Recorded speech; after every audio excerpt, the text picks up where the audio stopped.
Deluxe albums. I didn't get enough the first time, give me double. The album trend that just swept the nation. Almost every album nowadays is doing these, tacking on extra songs in a re-release. They need more. From something that used to be a real event to, yeah, of course I wanted your throwaways. Matter of fact, give me all you got there. But some deluxe albums are really good, with some artists even saving their best stuff, or fan favorites, for the deluxe version. But why? Is this the definitive version to listen to? The final cut? Have I been cheated listening to the standard garbage? And how big can these really get? So in this video, we're gonna go into deluxe albums, see the good and the bad, and see how we can fix it. Or just nuke it, whatever comes first. And if at any point you enjoyed this video, then consider subscribing. It means a ton. Anyways, let's get into this. Enjoy!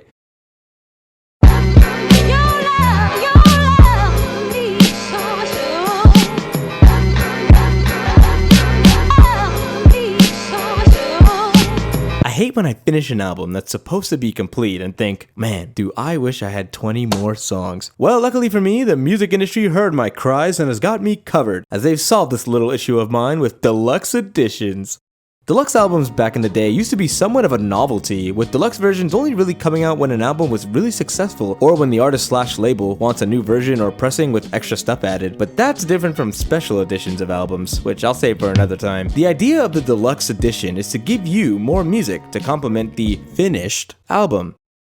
See the quotes there? There's lots of ways someone can do this, adding extra tracks that didn't make the cut, live versions, demos, etc. And they're usually differentiated by a different cover, which I think is actually pretty cool, because it's a chance to see different takes or alternate concepts they had for the original cover. Sometimes you even get two, and sometimes you get nothing. Imagine Dragon said, you don't even get the original version, you don't deserve it. Just go straight to the deluxe. But sometimes, depending on the artist, the deluxe can add so many new songs it basically becomes a new album, for better or for worse. Guys like Lil Uzi, Nav, and Eminem have gone this route. Electronic artist Flume did a similar thing with his self-titled album, released in 2012, where the deluxe came out a year later in 2013, where he did remixes of the original songs, getting different rappers and singers on them. Pretty cool. It's also really big now. It might fit in my car. But what happens when you add so much content that the deluxe title is not strong enough to contain said content? Well, it must be done. The forbidden upgrade from deluxe to super deluxe. This usually comes in the form of anniversary bundles. Fleetwood Mac's Rumors album went from 1 disc to 4 discs, adding demos, live performances, and studio recordings. And Prince's 1999 album got the mega mushroom too, going from 11 songs to a whopping 65, adding tons of bonus tracks, remixes, and live recordings. We were 4 songs away from the nice number. So close.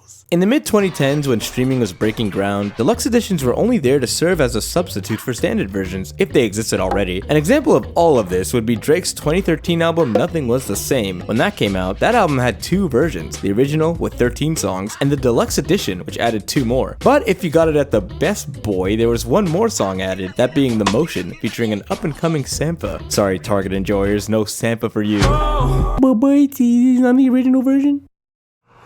It's funny, one of the singles for the album was the track All Me with 2 Chainz and Big Sean that they pushed on radio a lot. I even remember hearing it sometimes. But that song is only on the deluxe version, which means some kid out there who heard it on the radio was probably so excited to get the CD, but made the grave mistake of getting Kid Drake by accident. He's probably a serial killer now. Looking at alternate covers, artists actually do really cool stuff with their deluxe covers. I really like what A$AP Rocky did with his deluxe album, Long Live A$AP, where the standard image had this TV static all over it, but became clear with the deluxe, as you're getting the rest of the songs, the full picture. I don't know, it's so subtle, but I like it a lot. Such a small detail. It's the little things, you know. Some other examples are Travis giving you the full figure, Kendrick with the van, and Tekashi 6ix9ine avoiding copyright infringement. But around 2016 is when streaming was really picking up with sites like SoundCloud, and when we would start seeing the industry cranking deluxe albums and regular albums to the max, aka the beginning of the end, as artists and labels figured out that bloating your record to get a bunch of streams would not only bump you up in playlists, but also give you way more dollars. Putting songs on just to put them on, it's not about making a good album anymore, no sir. It's about how much bloatware we can get away with. Guys, I promise track 5 isn't a virus. And overnight we saw the absolute abuse of deluxe editions, with artists releasing albums over 20 tracks long, becoming the norm. Young Thug, Trippie Redd, Lil Wayne, even Voice the 5'9". The worst contender for me has got to be Chris Brown's 2019 album Indigo, which had not 12, not 18, not even 25, but a whopping 30 songs. And even with all that, looked at his album and had the audacity to go,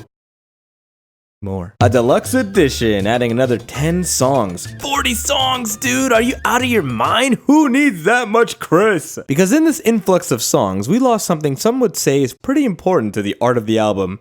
That being actually good music. Artists are using the deluxe as an excuse to bloat their albums with as much shovelware as they can to get more streams to get up in the charts. But in that are making the most forgettable songs and projects and turning what could have been a great album into a mediocre one. And here's the thing, I don't even have a problem with long albums. That's been a thing. And having more music is ultimately the better option. Just if you're gonna make it as long as prison sentences, at least make it interesting. Hip-hop duo Ray Shremmer was in this craze too with their album Shrem Life 3. It wasn't the greatest thing ever, but it was something. 3 discs, the first a standard Shrem Life album, and the other 2 being solo projects from Sway Lee and Slim Jimmy, like what Outkast did, but with an extra disc. This all really peaked for me with Culture 2 by Migos. That's when I knew this plane was going down.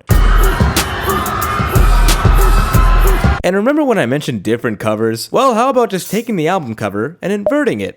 9 times! These Up When Deluxes came out over the course of a little over a year in waves starting in June 2014 and ending in July of 2015. I hate looking at these. I do not like the covers to some of these. I think my main problem is that they just come across a bit lazy to me. Like they just put a filter on and called it a day. It doesn't matter if it looks good, it just has to look. And I know, you don't want to change a whole lot, right? Still gotta know it's the album. But maybe like a slightly different color palette or a different take from the photo shoot. Anything than just click it. You got annoying orange over here. And the worst part is these are actually neat deluxes. They got original recordings, live shows. They even remixed elements of certain songs to have different arrangements. Like the bundle is great for Zeppelin fans. Check them out if you're a lead head and haven't already. I just wish they put a little more care into the covers like they did the music, that's all. This looks like tinfoil. Yeah, just put an alien on the cover. Yeah, I wasn't done with you. Is Chris Brown an alien? This music is not of this earth? Or is this a portrait of your average Chris Brown fan? Make up your mind! Package for Mr. Bites? Ugh. Apologies, I kind of went on a tangent there, and Chris Breezy got the end of the stick. It's just 40 songs, man. That's a lot, you know? Like I said, there's some good deluxe albums out there. They're not all bad. Even regular albums, too, that are really long. It's just interesting to see a time in music where these guys were exploiting streaming like crazy. Thankfully, it looks to be dying down a bit now, which means we can officially revert back to deluxes having one extra song. And it's a remix. Jeez guys, don't spoil me. I think the storm is ending, but we'll see. Give it time for the head honchos to devise the next infinite money glitch. Anyways, thanks for watching. Leave a like if you enjoyed it. What? Yeah, we're on the short side today. And in conclusion, deluxe albums suck. Go back to not caring. You're probably wondering what's in this box too. It's actually pretty cool. See, it's